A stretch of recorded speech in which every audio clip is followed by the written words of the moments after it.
నమస్తే. ఈరోజు మన స్టూడియోలో ప్రముఖ ఆధ్యాత్మికవేత్త, వేదిక్ ఆస్ట్రాలజర్ అవినాష్ దాస్ గారు ఉన్నారు. గురుగారితో మాట్లాడేద్దాం. నమస్కారం గురుగారు. నమస్కారం అండి. ఓం నమ శివాయ, ఓం నమో వెంకటేశాయ.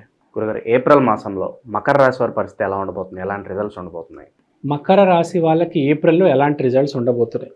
బేసిక్గా మనిషి అనేవాడు ఒక సైకిల్లో ఉంటాడు. ఆడికి తెలియదు బేసిక్గా. ఇవాళ ఇండియాలో ఉండొచ్చు, 3 సంవత్సరాల తర్వాత అమెరికాలో ఉండొచ్చు. మీరే ఒక సైకిల్లో ఉంటాడు.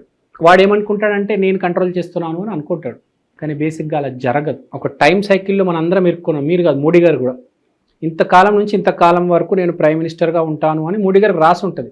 మీకు కూడా రాసి ఉంటుంది. ఆ టైంలో మీరు అది చేస్తారు, అంతే. అది జరుగుతుంది. మీకు అర్థమైందా? మీరేదో చేస్తున్నారు అనేది ఎప్పుడు అనుకోవద్దు. లేకపోతే మన చేతిలో అన్నీ ఉంటే మనమే కదా ప్రైమ్ మినిస్టర్ అయ్యేది. ఇప్పుడు అమెరికాలో ఎక్కడో ఒక ఐస్ క్రీమ్ షాపు నడుపుకుంటే చాలా హ్యాపీగా ఉంటుంది, ఫర్ ఎగ్జాంపుల్. కానీ మీరు ఇవాళ ఎక్కడున్నారు? అమెరికాలో ఐస్ క్రీమ్ షాప్ పెట్టుకొని నడుపుతున్నారా? మీ టార్గెట్, మీ పని మీకు అలాట్ చేసి దేవుడు ఇచ్చాడు. ఆ పనిలో మీరు నిమగ్నమై ఉన్నారు. ఫ్రాంక్గా చెప్పాలంటే ఇష్టపూర్వకంగా ఏది జరగదు. మనం మెల్లిగా అడాప్ట్ అవుతాం సిచ్యువేషన్కి. ఇప్పుడు చిరంజీవి గారు కూడా ఎంత ఇష్టం ఉన్నా కూడా కష్టపడాల్సి వస్తుంది కదా యాక్టింగ్ చేసేటప్పుడు.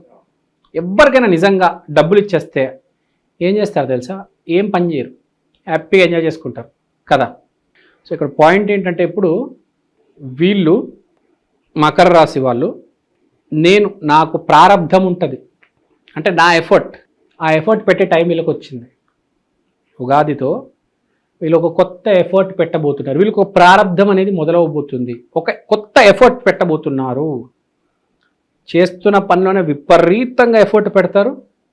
అది కాకుండా ఇప్పుడు మనకు ఎలా తయారైందంటే, ఒక జాబ్ చేస్తే సరిపోవట్లేదు, ఒక ఆల్టర్నేట్ ఇన్కమ్ అనేది ఉండాలి. కాబట్టి చాలామంది ఆల్టర్నేట్గా కూడా పెట్టుకుంటున్నారు. పొద్దున్న జాబ్ చేస్తూ నైట్ ఒక ఐస్ క్రీమ్ పార్లర్ నడపడం, టిఫిన్ షాప్ నడపడం చాలామంది చేస్తున్నారు.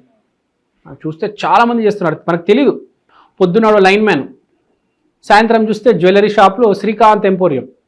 సో ఒక ప్లానింగ్ అంటే ఇంకేదో చేయాలి, ప్యారలల్ అంటే చాలా చేయవచ్చు.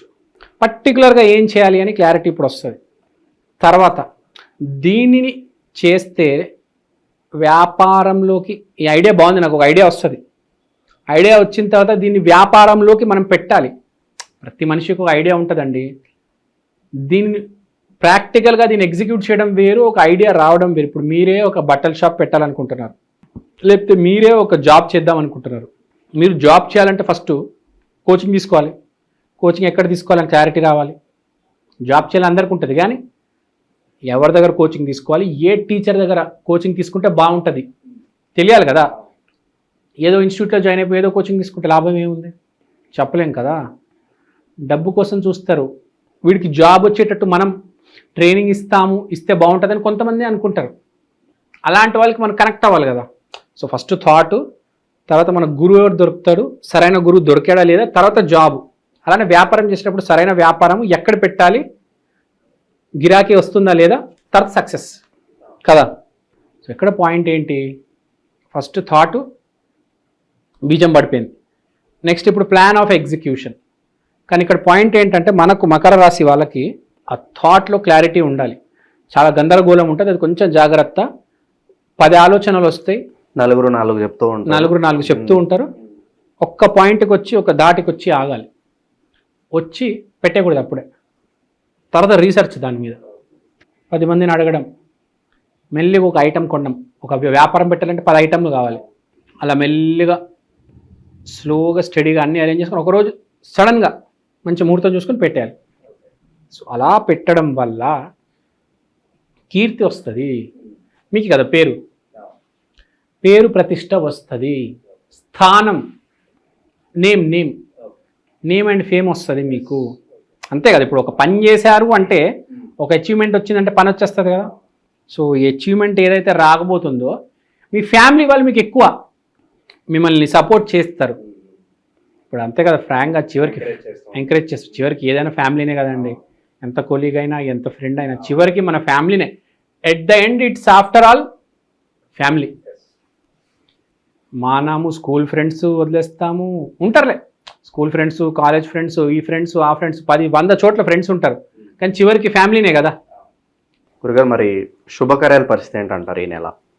శుభకార్యాలు హ్యాపీగా చేసుకోవచ్చు, ఫ్యామిలీ ఫంక్షన్స్ సూపర్గా సక్సెస్ఫుల్ అవుతాయి. పౌర్ణమి తర్వాత ఏమన్నా కనిపిస్తుందా వీళ్ళకి రిజల్ట్స్ ఏమన్నా? మనకు రిజల్ట్ తీసుకుంటే వీళ్ళకి శుభమే ఉంది. 4వ ఇంట్లో మంచి ఫ్యామిలీ ఈవెంట్స్ జరుగుతాయి, దాంతో ఏ సందేహం లేదు. ఇప్పుడు ఏకాదశి కావచ్చు, పంచమి కావచ్చు, నవమి కావచ్చు, మంచి రోజు వీళ్ళకి ఈవెంట్స్. మీరు పౌర్ణమి ముందు చేసుకోండి, పౌర్ణమి తర్వాత చేసుకోండి, ఎలా చేసుకున్నా మంచి ఈవెంటే. No need to worry, all is well. Health కూడా బాగానే ఉంటుందంటారు? All is well and health చాలా ఇంప్రూవ్ అవుతుంది. విద్యార్థులకు ఏమన్నా సూచన ఉందా? విద్యార్థులు చాలా బాగా చదువుతారు, స్కూల్ స్టూడెంట్స్ ఎస్పెషల్లీ చాలా బాగా చదువుతారు, చాలా బాగా పర్ఫామ్ చేస్తారు.